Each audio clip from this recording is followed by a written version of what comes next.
At dahil ilang beses ko na itong napagkikita sa aking FYP, yan, siguro ito na yung sign na gumawa ako ng sarili kong version ng Samyang Omelette.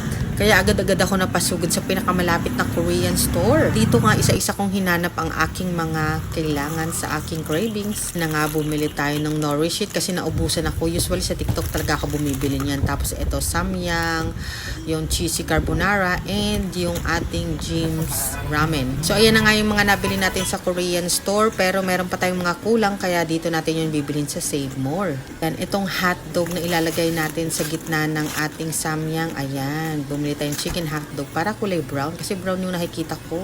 Tapos bibili tayo ng quick melt cheese. So ayan, pagdating sa bahay wala nang patumpik-tumpik, niluto ko na agad yung ating Samyang, hinalo ko na agad yung hotdog para hindi na ako magprito. Tapos ayan na nga, timpla ko na yung sauce ng ating Samyang at saka yan yung egg, pinrito na natin para maging omelette. Tapos nung medyo maluluto na, ayan, saka ko na nilagay ang ating Samyang na tinimpla na. Siyempre, pagkatapos niya, ilagay na rin natin ang ating hotdog na pinakuluan na natin kanina, kaya luto na yan. Tapos nilagay na rin natin ang ating quick melt cheese na hiniwa-hiwa natin ng ganyan.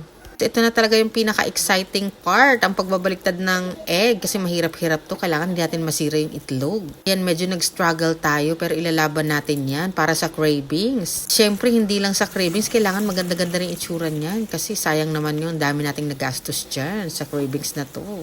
Yan, ang buti na lang ay hindi naman siya nawasak. Muntik na siyang hindi ma-perfect pero pwede na yan. Importante is mukha siyang maganda sa paningin ko. Sa paningin nyo. So, ayan na. So, syempre, gagarnish lang natin yan para mas lalong masarap kainin. Yan, diba? Mukha naman siyang walang pinagdaanan. Kahit nahirapan tayong baliktarin yan. So, ayan na nga. Ilalagay na natin itong ating Nourish It. Crispy Nourish It. Usually sa TikTok talaga ako bumibili yan. Kaso naubusan lang ako kasi lagi kami kumakain ng ganyan. Ginagawa ko yan si chichirya. So, ayan na.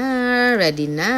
Sa haba-haba ng ating proseso is kainan na. Thank you for watching. Bye!